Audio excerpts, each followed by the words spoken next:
좋으신 하나님이 주시는 은총과 또 평화가 사랑하는 여러분들과 함께 하시기를 빕니다. 오늘은 성령 강림 후 14번째 주일이면서 교회 연합 주일이기도 합니다.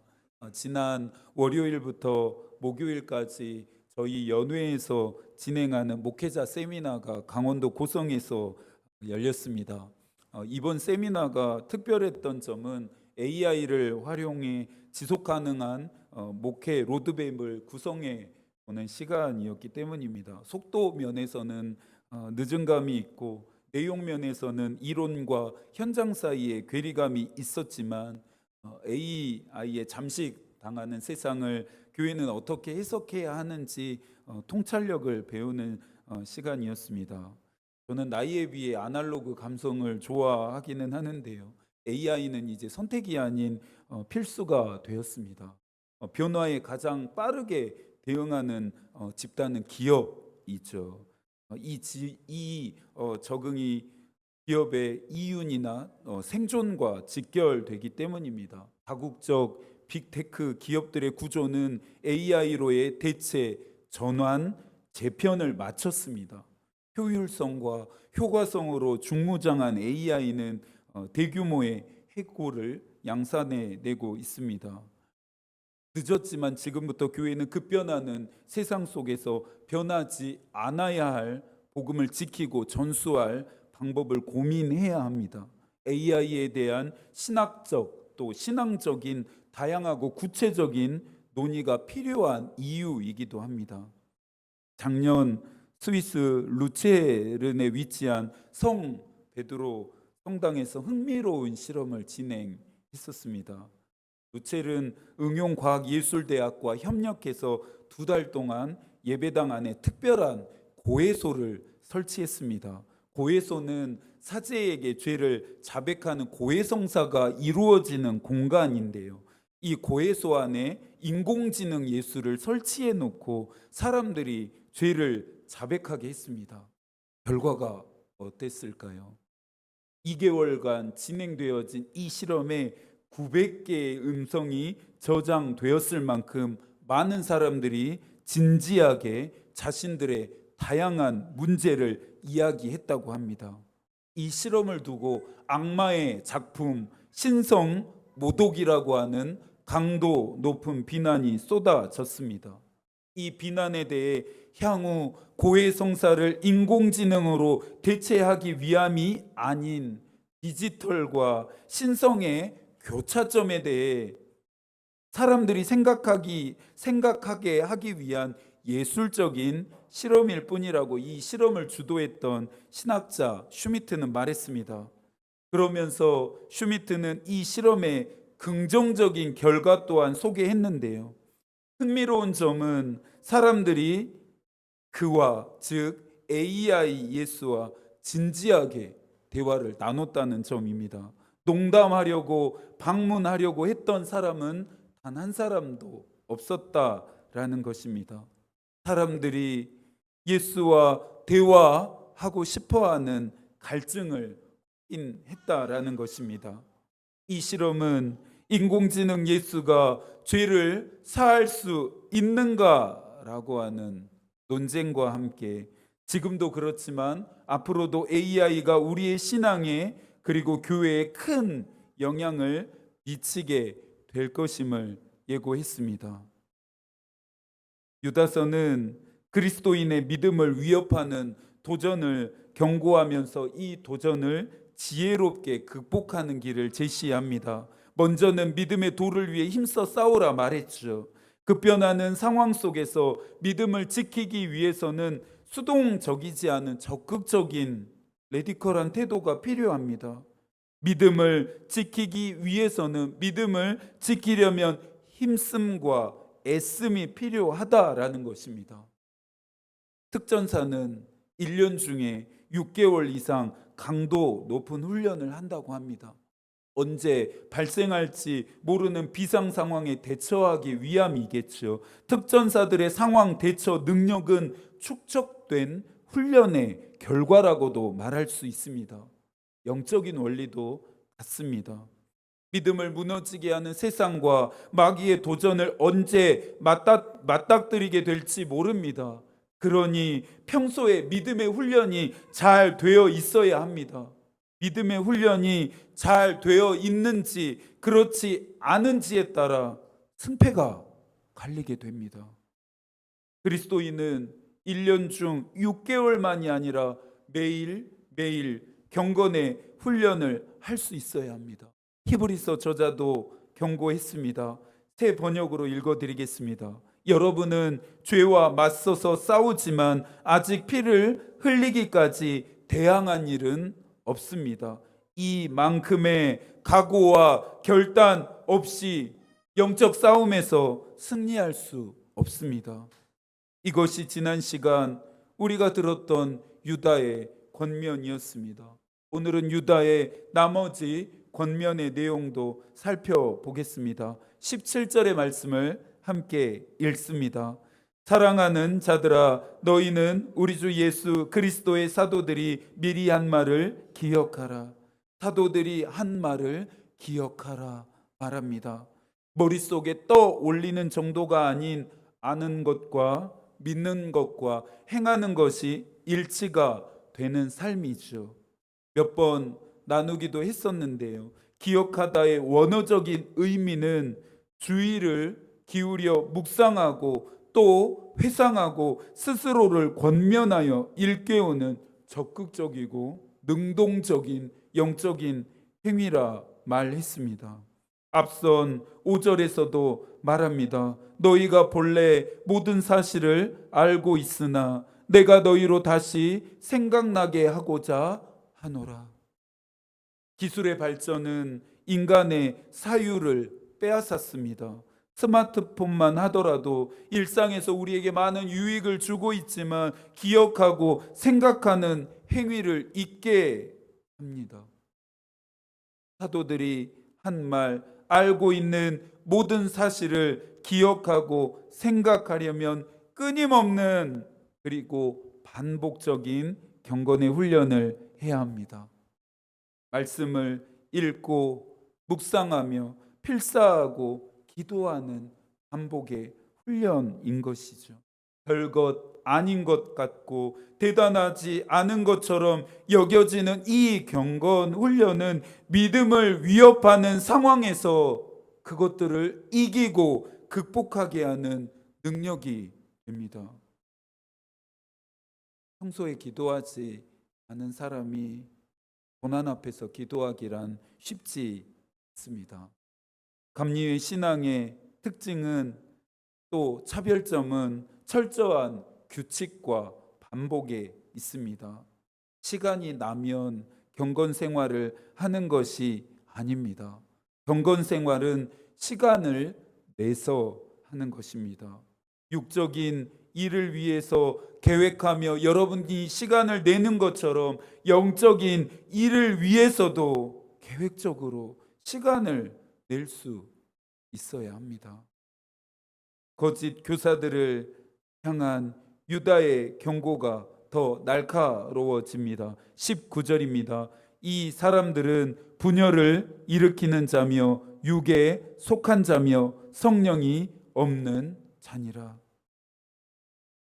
거짓 교사들을 분열을 일으키는 자, 육에 속한 자, 성령이 없는 자라 규정합니다. 이들은 하나님의 나라를 유업으로 받지 못한다고 바울도 갈라디아서 5장에서 경고했습니다.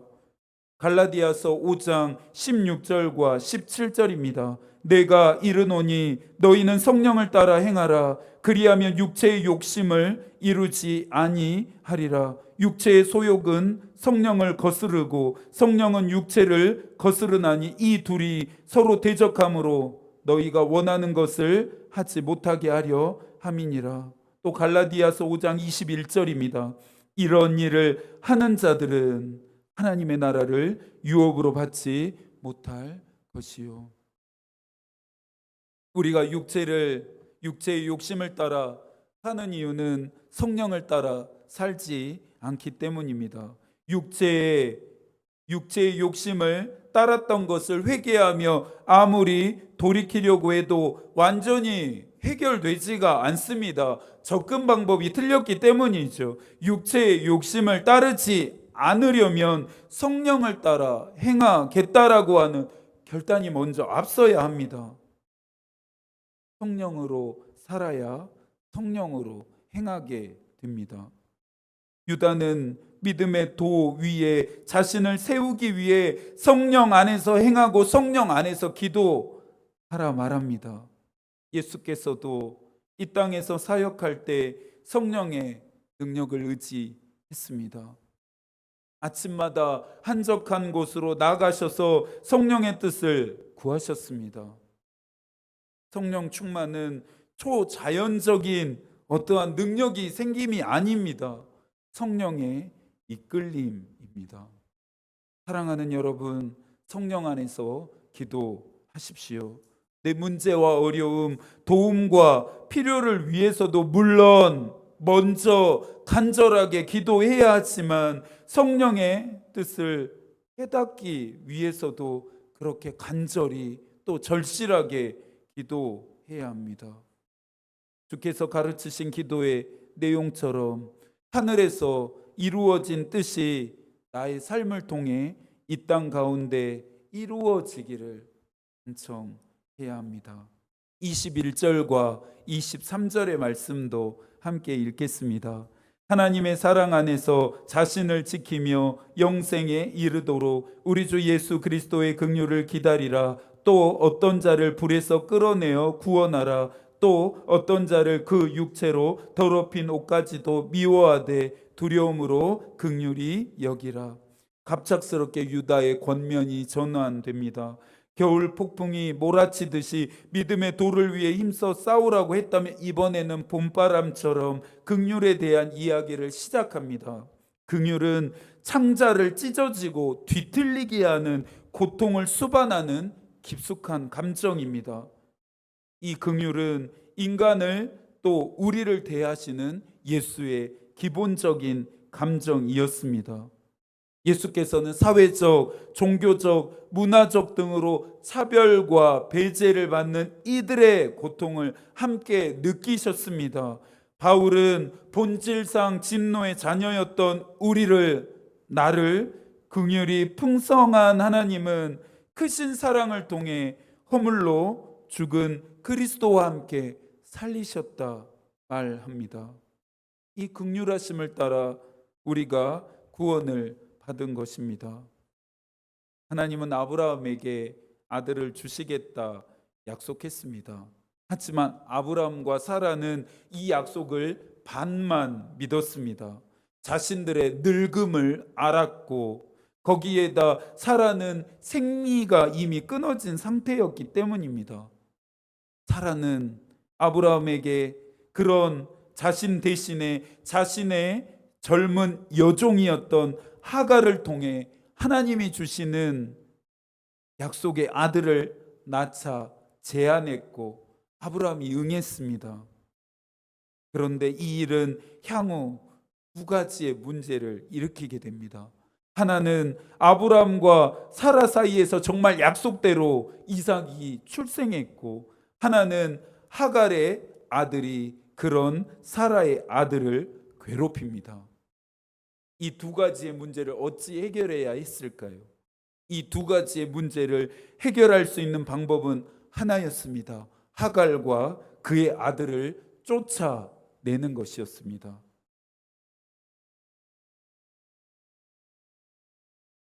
쫓겨나야 했고 쫓겨난 하갈의 심정이 어땠을까요? 새 번역이 그런 하갈의 고통을 생생하게 잘 표현했습니다. 창세기 21장 15절과 16절입니다. 가죽 부대에 담아온 물이 다 떨어지니 하갈은 아이를 덤불 아래에 뉘어놓고서 아이가 죽어가는 꼴을 차마 볼 수 없구나 하면서 화살 한바탕 거리만큼 떨어져서 주저앉았다.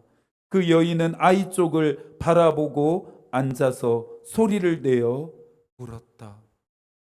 이삭은 하나님이 주신 약속의 자녀이니 이삭은 하나님의 돌봄 안에 있어야 하고 하갈과 그의 아들은 그렇지 않기에 버림받아 마땅하다 말할 수 있습니까?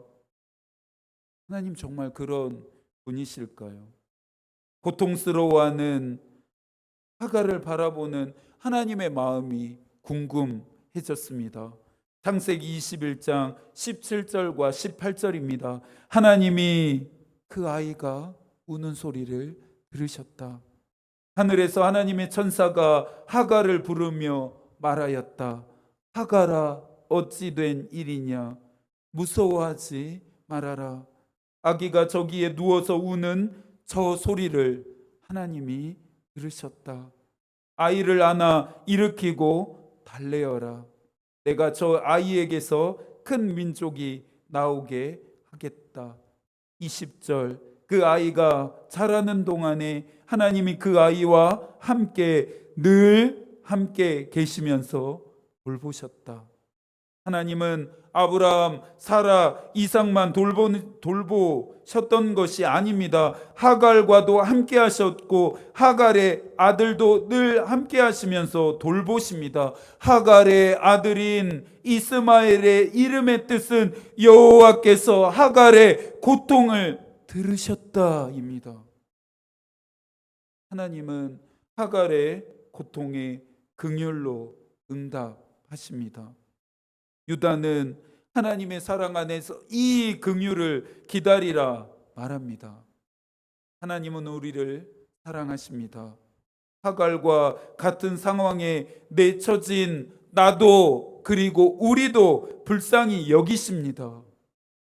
믿음으로 살아감은 모든 것이 잘 된다는 만사 형통이 아닙니다.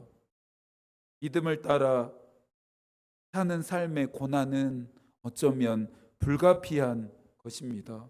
초기 기독교 공동체는 내 외부적으로 믿음을 위협하는 요소들과 싸워야 했습니다. 견디지 못하고 믿음을 포기하는 자들도 있었고 끝까지 신실하게 믿음을 지킨 자들도 있었습니다. 히브리서 저자는 믿음을 위협하는 요소들 앞에 끝까지 저항했던 자들의 이름을 열거하면서 그들이 그렇게 할 수 있었던 것은, 믿음을 포기하지 않았던 것은 하나님이 예비하신 더 좋은 것을 바라보았기 때문이다 말합니다. 믿음의 조상들이 바라보았던 하나님이 예비하신 좋은 것을 유다는 긍휼로 표현했고, 이 긍휼은 다시 오시겠다 약속하신 예수 그리스도로 연결합니다.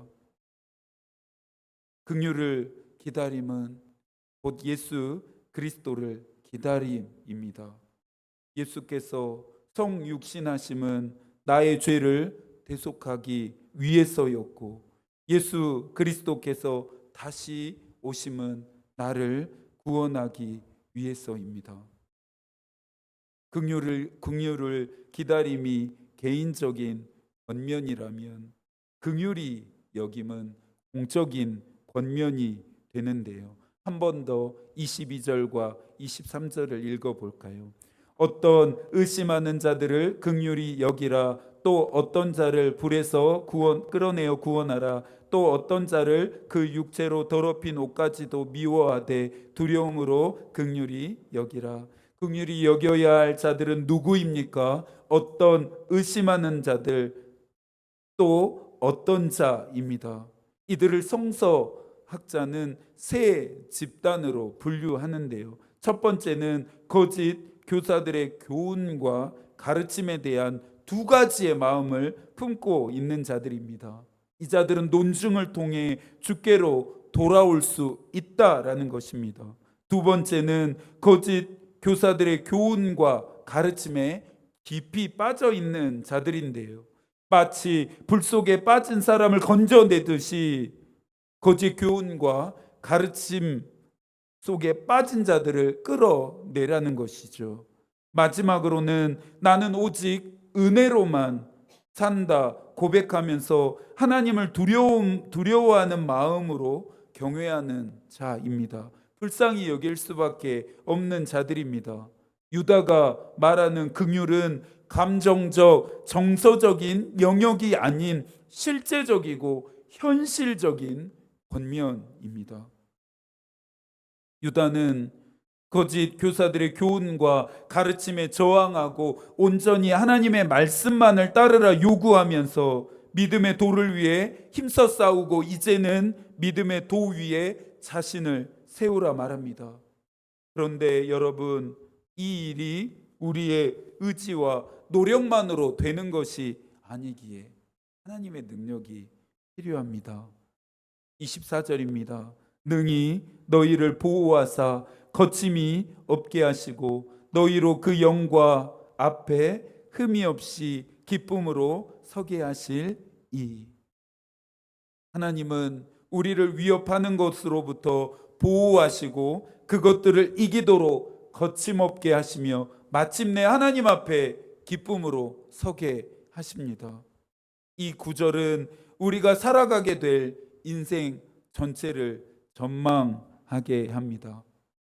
바울은 고린도전서 1장 18절에서 십자가의 도가 멸망하는 자들에게는 미련한 것이요 구원을 받는 우리에게는 하나님의 능력이다 선언했습니다. 십자가는 우리를 승리하게 하는 하나님의 능력입니다. 십자가의 능력으로 이기지 못하는, 이길 수 없는 것들은 없습니다. 지혜로운 사람은 마주한 도전을 내 힘으로 이기려고 하지 않고 십자가의 능력을 이용해서 이깁니다. 마지막으로 하나님의 이와 같은 능력을 의지하는 자들의 삶을 살펴보면서 유다서의 강해를 마치겠습니다. 첫 번째는 가장 거룩한 믿음을 삶의 토대로 삼습니다. 이 삶은 본래 알고 있는 사실, 사도들이 전해준 증거를 생각하고 기억합니다. 모래 위에 집을 짓는 어리석은 사람은 없습니다. 하지만 거짓 교사들과 그들의 교훈과 가르침을 따르는 사람들의 모습은 이와 같습니다. 그들이 세운 집은 어떻게 될까요? 비가 오고 물이 들이치며 바람이 불면 무너지게 됩니다. 사랑하는 여러분, 여러분의 삶을 그리고 여러분의 믿음을 단단한 반석, 즉 예수 그리스도 위에 세우십시오. 두 번째는 거짓 교사들이 주장한 허황된 영적 경험을 쫓지 않고 성령의 뜻 안에서 기도합니다. 히브리 시인은 기도로 하나님께 나아가는 자신에게 인자와 구원의 진리로 응답해 주시기를 요청했습니다. 하나님의 뜻은 신비하고 특별한 방법을 통해 알게 되고 깨닫게 되는 것은 아닙니다. 하나님의 마음과 잇대어진 기도를 통해서만 알 수 있고 깨달을 수 있습니다. 그러니 우리는 어찌해야 합니까? 쉬지 말고 기도해야 합니다. 사랑하는 여러분, 쉬지 말고 성령 안에서 기도하십시오. 세 번째는 다시 오실 예수 그리스도를 기다리며 끝까지 신실하게 살아갑니다. 거짓 교사들의 교훈과 가르침에 흔들리는 이유는 예수 그리스도의 재림을 확신하지 않고 기다리지 않아서입니다.